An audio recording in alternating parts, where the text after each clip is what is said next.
Bismillahirrahmanirrahim. Assalamualaikum warahmatullahi wabarakatuh. Warahmatullahi wabarakatuh. Buya, adakah yang dinamakan was-was dalam bidang akidah? Apa itu? Was-was dalam bidang akidah. Lalu bagaimana penanganannya, Buya? Terima kasih. Assalamualaikum warahmatullahi wabarakatuh. Was-was akidah ada. Dan godaan setan yang paling berat adalah was-was akidah.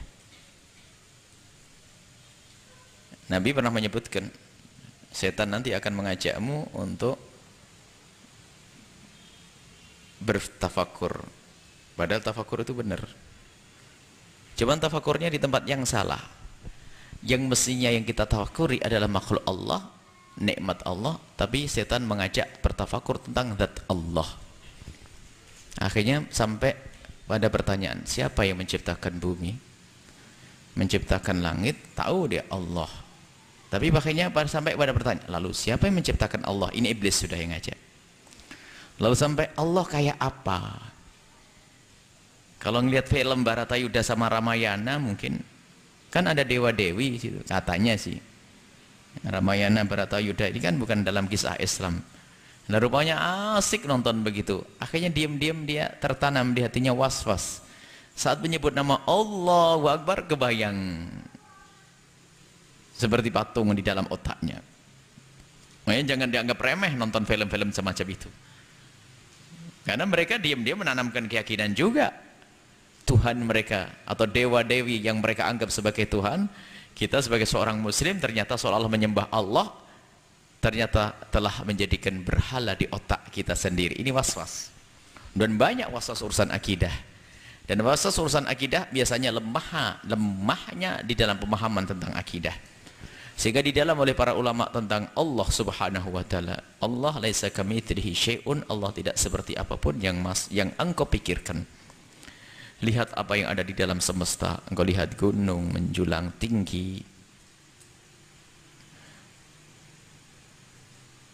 lautan lepas, bintang ke bintang, rembulan, matahari, apapun yang kau saksikan di semesta ini, kesimpulannya adalah akhirnya adalah Allah tidak seperti itu. Dan berkhayallah seindah apapun sampai batas, setelah itu kau katakan Allah tidak seperti itu, selesai.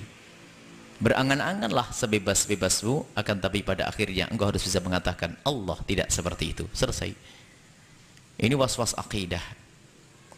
Sehingga was-was akidah mengatakan Allah bertangan, Allah sampai kebayang aras, ada kursi, Allah duduk di atasnya. Ini kan Pak RT sama Pak Presiden atau Pak Guru tadi itu.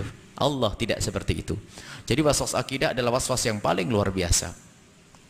Sampai derajat orang mengatakan aku ini iman atau tidak iman, naudzubillah. Sehingga setan membisikkan syahadatmu belum benar. Sehingga Pak sudah bersyahadat dia masih merasa belum beriman, naudzubillah. Harus diperangi dan dengan ilmu dan dengan pergaulan yang benar. Kalau gurunya orang was-was, maka akan masuk bab was-was.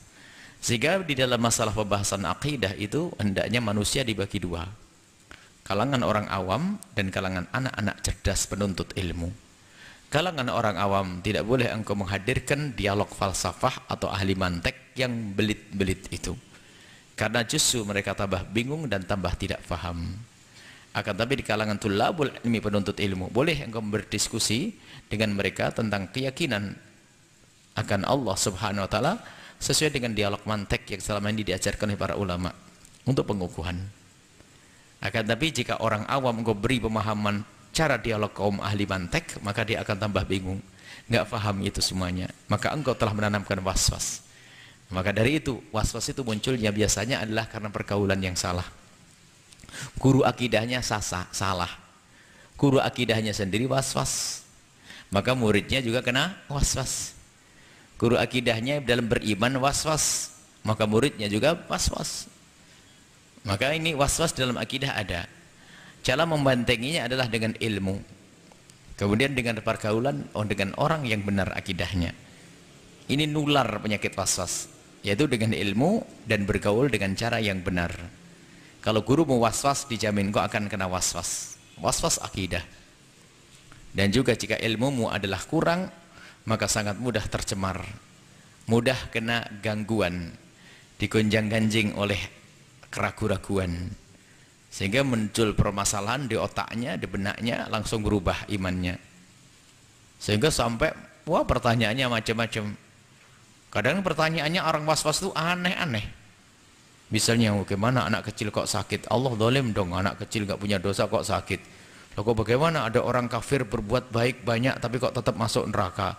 Kan dia berbuat baik, kenapa nggak bisa? Wah, ini pertanyaan macam-macam lain. Ini adalah model was-was. Kalau pertanyaanmu seperti itu, yakini dirimu kena was-was. Kalau kamu mulai bertanya, Allah katanya maha adil, tapi kenapa Allah kok menyiksa anak kecil yang nggak pernah punya dosa? Engkau kena was-was.